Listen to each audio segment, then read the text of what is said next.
Veteran disappeared in Detroit, Michigan 1995. 11 years later, police dog found this.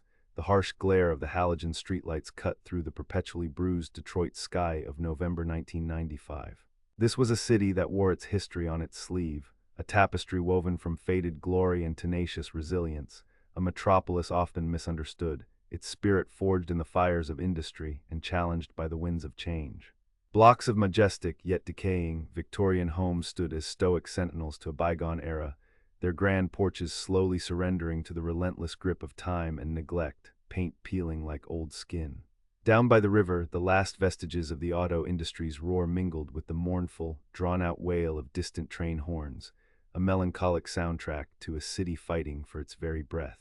Grunge anthems, raw and defiant, blared from car radios, echoing the underlying frustrations of a generation, but beneath the surface, a quiet, almost palpable desperation pulsed, a constant, low-frequency hum in the city's complex heart. Payphones, those metallic anachronisms of public communication, still dotted street corners, their cold, hard receivers often the only reliable connection in a burgeoning, pre-internet world, and local news broadcasts, anchored by familiar, authoritative faces, were the primary conduit for information, frequently delivering stories of economic struggle, urban decay, and heartbreakingly forgotten lives. The air itself held the scent of exhaust fumes, damp leaves, and the distant, metallic tang of industry, a uniquely Detroit aroma that permeated everything. Thomas "Tommy" Miller, 28 years old, was one of those lives, though he rarely saw himself that way. A man carved from the very fabric of Detroit's working class, with a quiet strength in his jawline and a steady gaze that belied his inner turmoil, he'd served his country with quiet distinction in the scorching sands of Operation Desert Storm. He'd returned in '91 to a world that felt both jarringly familiar and profoundly alien, the triumphant parades a fleeting moment of relief before the stark reality of civilian life set in. The thunderous roar of the Abrams tanks he'd once commanded had been replaced by the relentless, monotonous clang and hiss of the Moron steel plant, where he now toiled on the assembly line, his hands, once accustomed to the cold, precise mechanics of an M16, now shaping molten metal under a cascade of sparks. It was honest work, back-breaking and often soul-crushing in its repetitive nature, but it provided a much-needed routine, a sense of tangible purpose that the quiet, introspective veteran desperately sought to anchor himself. Tommy was a man of few words, his experiences overseas having deepened an already reserved nature, making him seem aloof to casual acquaintances. Yet beneath those layers of quiet stoicism and a sometimes troubled gaze lay a fiercely loyal heart, especially for his mother, Eleanor, whose worry for her eldest child was a constant, almost tangible presence in their small home, and his younger sister, Sarah, who at 17 still saw in him an unwavering, almost heroic strength. He found a fragile solace in the predictable rhythm of his small, two-bedroom bungalow in the Warrendale neighborhood, a modest but meticulously kept home on a tree-lined street that still clung to its fading, suburban charm. Evenings were typically spent reading a worn paperback, the pages dog-eared from countless rereadings, or occasionally at O'Malley's pub in Corktown, a dimly lit, welcoming haven where the Jameson flowed freely and the conversation, mercifully, did not often extend beyond the weather or the Red Wings. His primary mode of transportation, a reflection of his practical nature and limited funds, was a tired, pale blue 1988 Grand AM, its paint chipped in places to reveal patches of primer, its engine an orchestra of concerning knocks and wheezes, but it was his, and it reliably got him through the snow-laden, often potholed streets.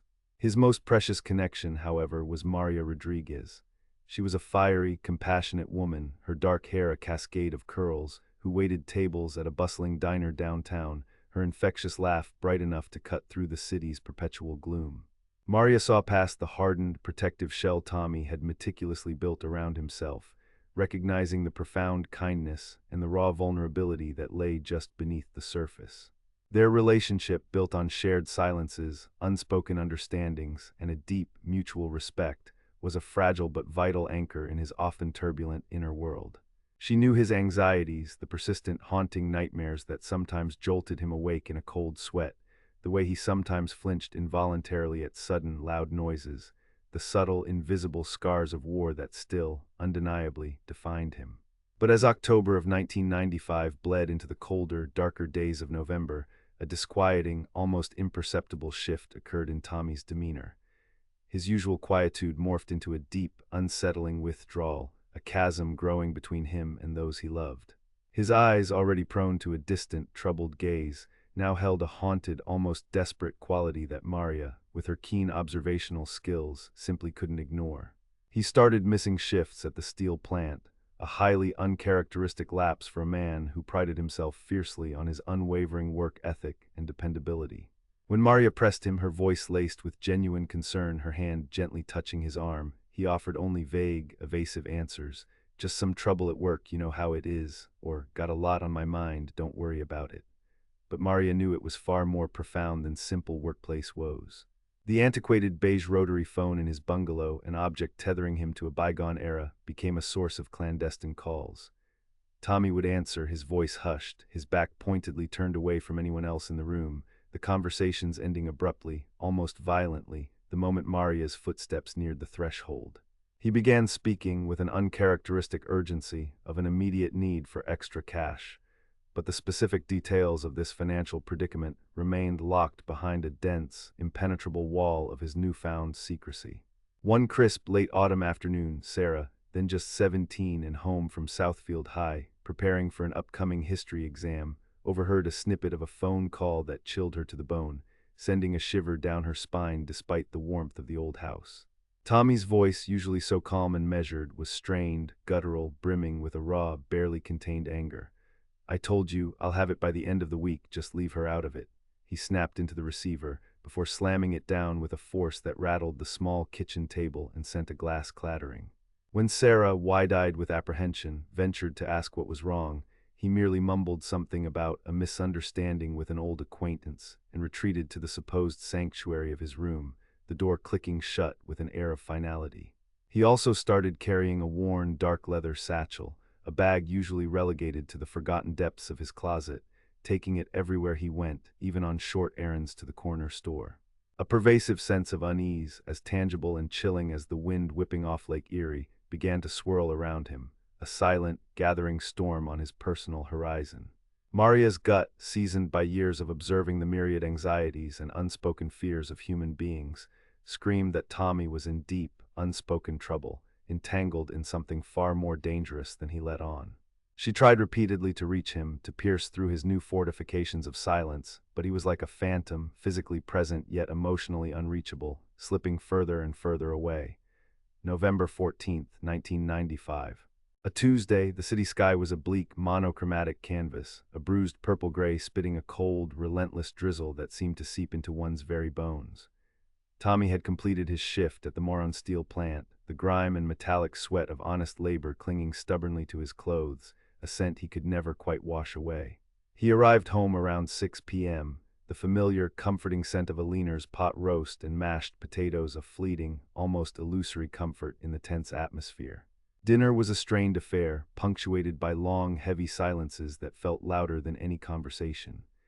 Aliner, her brow furrowed with concern, tried desperately to draw him out, offering cheerful anecdotes about her day, about Sarah's latest school adventures. But Tommy merely pushed food around his plate, his appetite gone, his mind clearly elsewhere, lost in a labyrinth of unspoken worries. Finally, he pushed his plate away with a sigh that seemed to carry the weight of the world.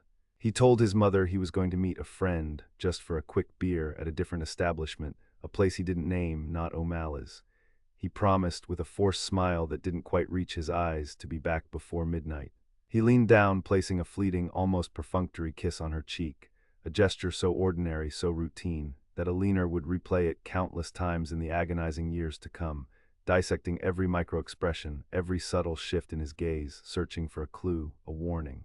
He walked out the door, the familiar, sputtering thrum of his Grand M's engine soon fading into the damp, encroaching darkness of the November night.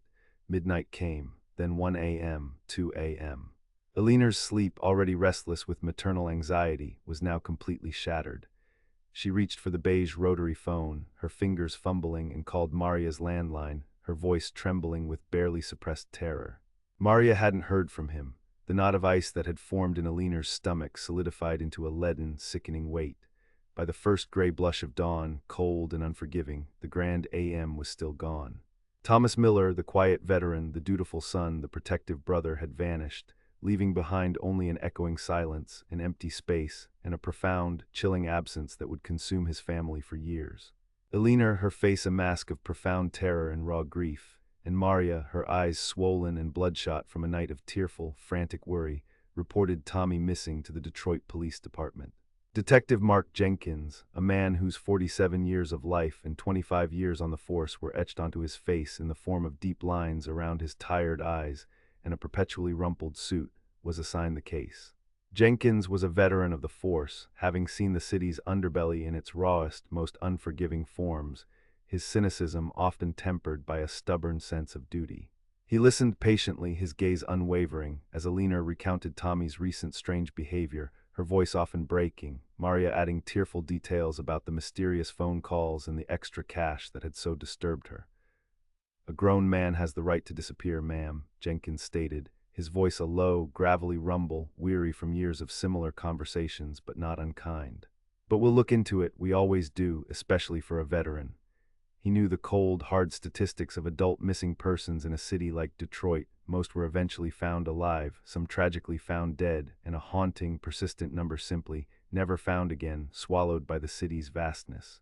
The initial investigation was a textbook procedure for the mid-90s, heavily reliant on shoe leather, knocking on doors, and the limited technological tools available. Jenkins diligently checked local hospitals, morgues, and jails, his fingers worn from flipping through countless mug shots and missing persons files, the smell of stale coffee and disinfectant a constant companion. He visited O'Malley's, but the grizzled bartenders and stoic regulars there confirmed Tommy hadn't shown up. His coworkers at Moron Steel remembered him clocking out, but nothing more. There were no cell phone pings to track, no extensive CCTV networks to review. Surveillance cameras were a rarity, confined mostly to banks and high-end stores.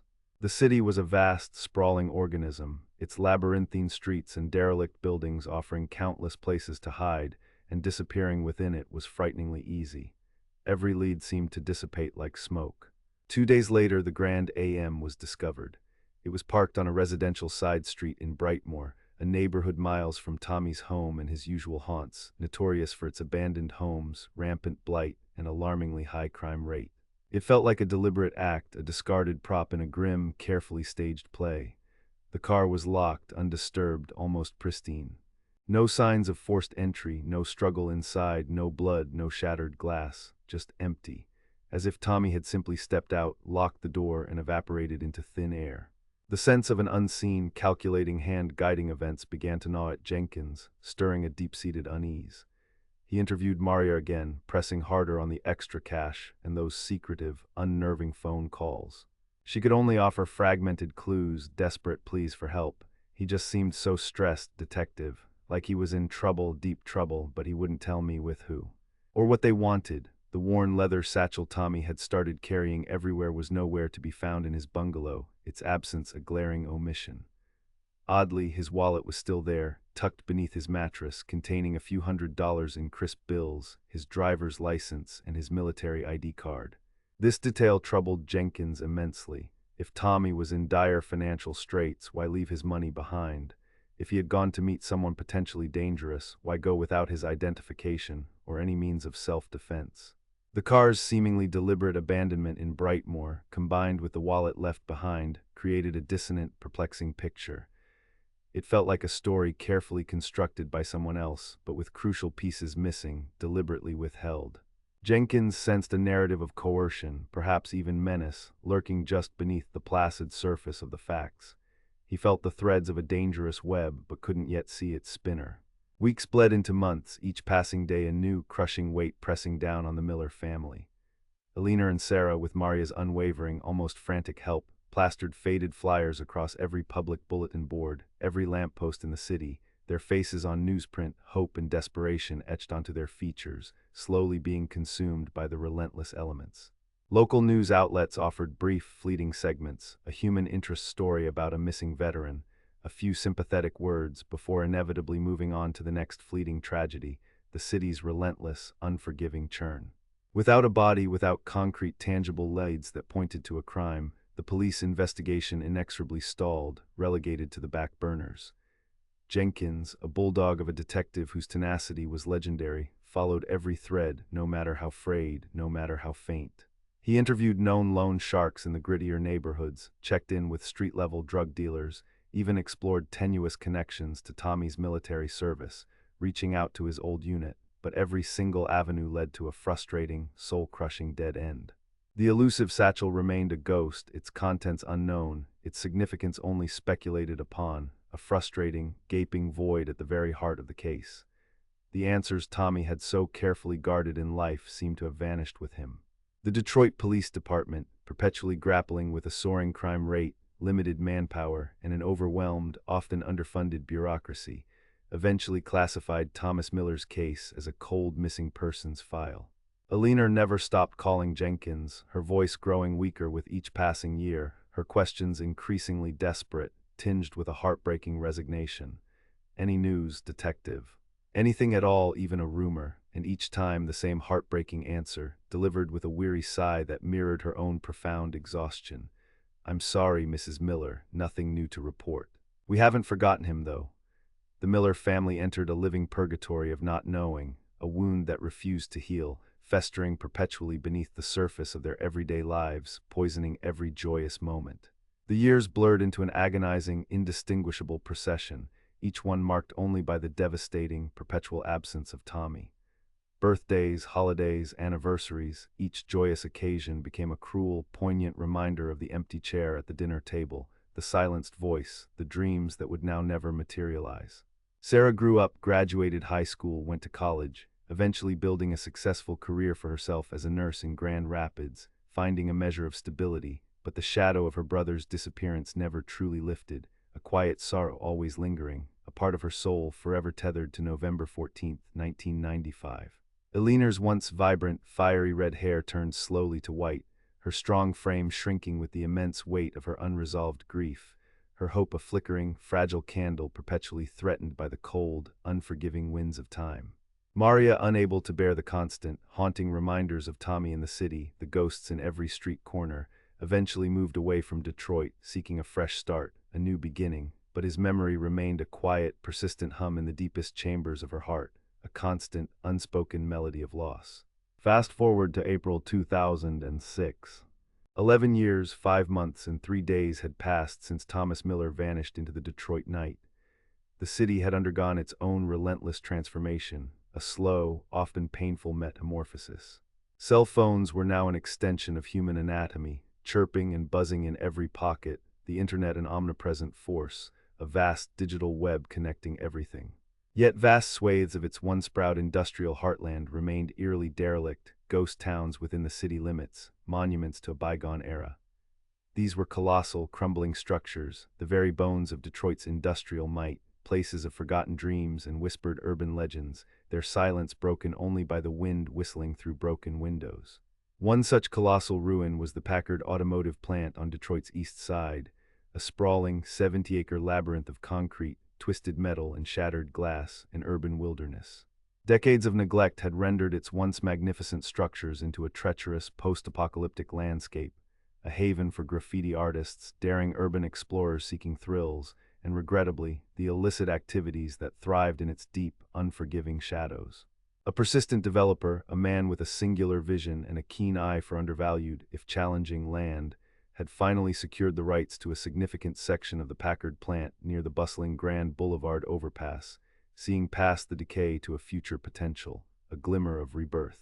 Preliminary demolition work had begun, a slow, arduous process of dismantling decades of reinforced concrete, rebar, and debris. It was a symphony of destruction, heavy machinery tearing at the remnants of history.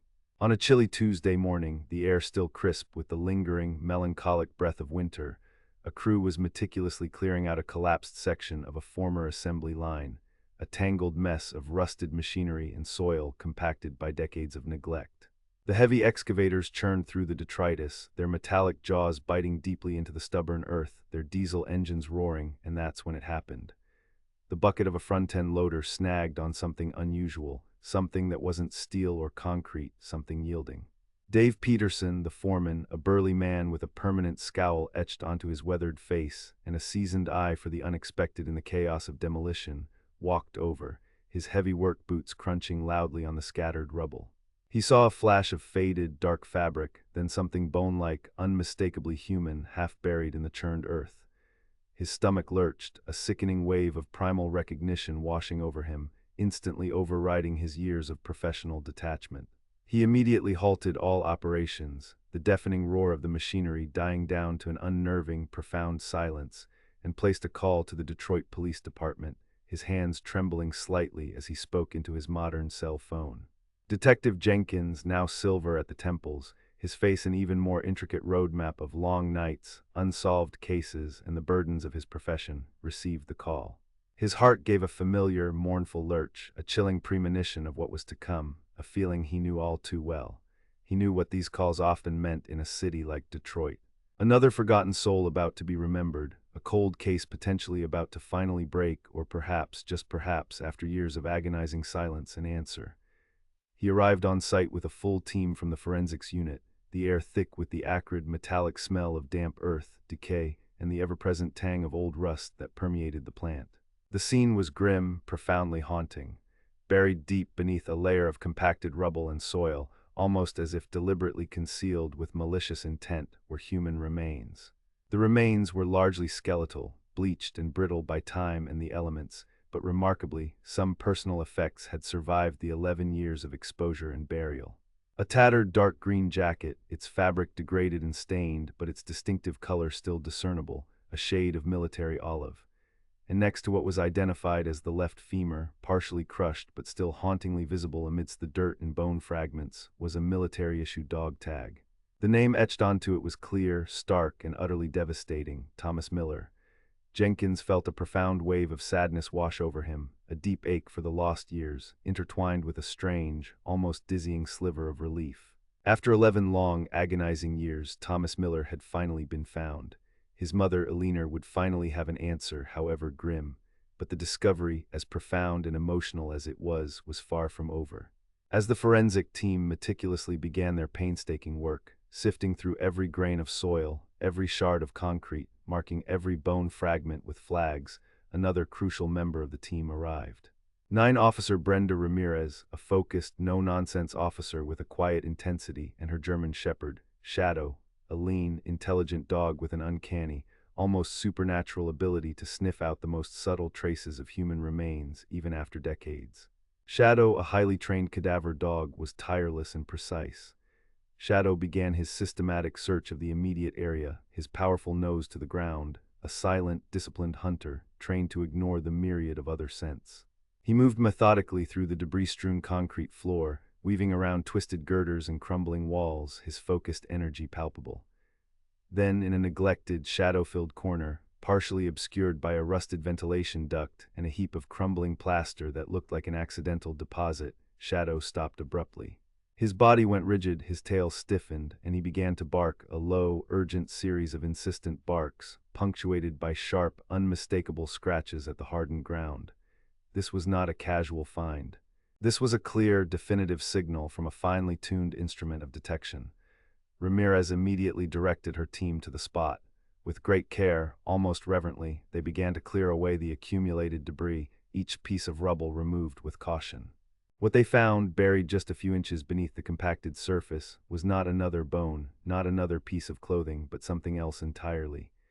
It was a small, tarnished metal box, approximately the size of a shoebox, heavily corroded by time and moisture but still remarkably sealed shut, testament to its sturdy construction.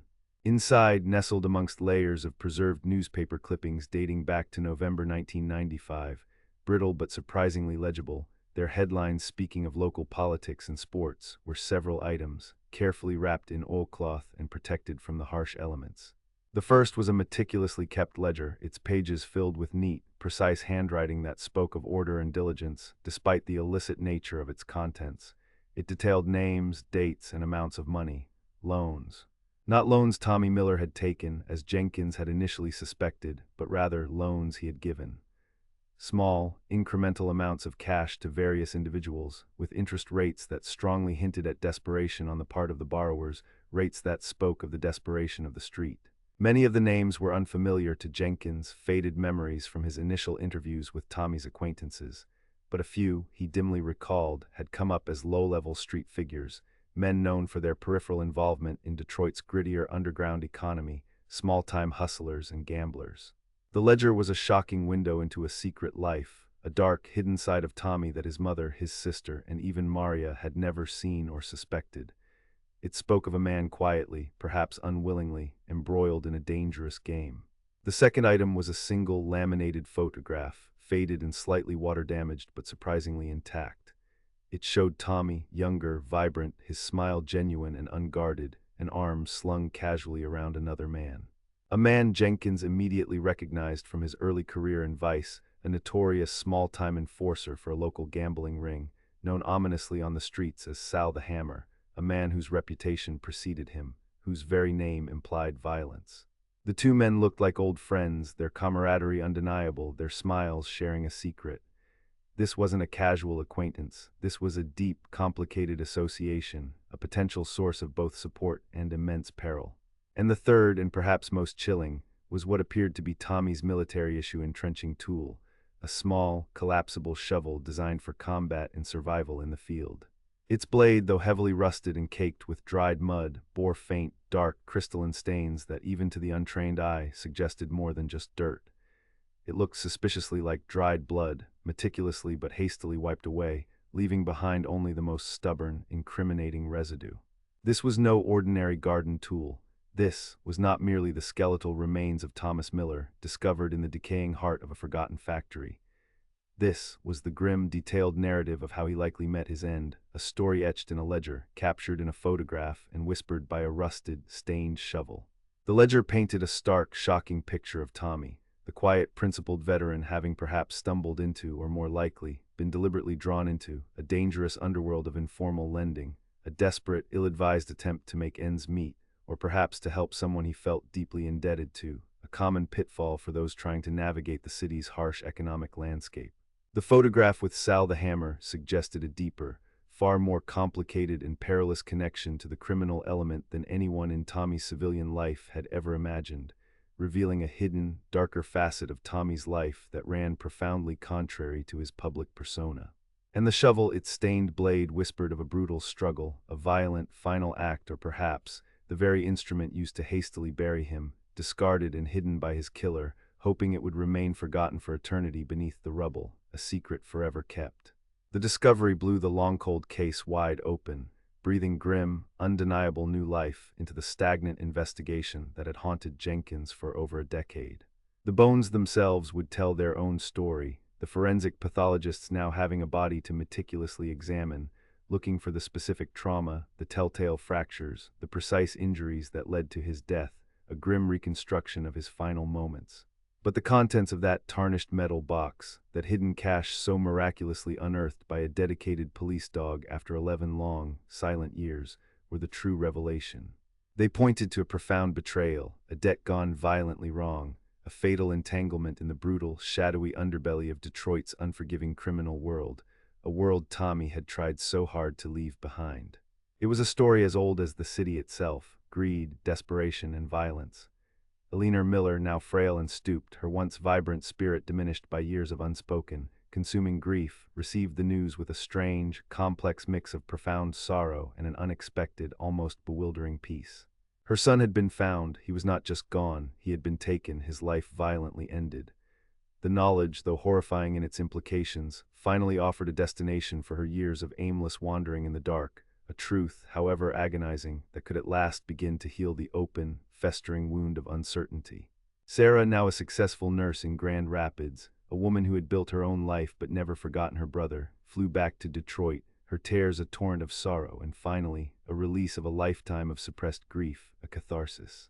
Maria, contacted by Detective Jenkins after all these years, her number miraculously tracked down, arrived too, her face lined with age and the struggles of life, but her eyes still holding that fierce, enduring spark of love and memory for Tommy. The community, though years removed, felt a collective shiver of remembrance, a grim acknowledgement that even the lost could be found, eventually. Detective Jenkins, his retirement plans now firmly, unequivocally on hold, knew this was merely the beginning of the end, not the end itself. The discovery was not the solution, but the undisputed key, a map drawn in desperation, meticulously hidden away by a man who knew his end was near, or perhaps simply a collection of damning evidence left behind by someone who thought they had truly buried their secret forever, lost to the relentless march of time and the decay of the city. The Packard Plant, a colossal, decaying symbol of Detroit's past, a monument to its industrial might and subsequent decline, had finally yielded one of its darkest secrets, a silent, chilling testament to a veteran's tragic end, discovered 11 years too late but found nonetheless. The hunt for true answers, for long-deferred justice in a forgotten cold case, could at long last finally begin, ensuring Tommy Miller's story would not remain just another untold casualty of the Motor City.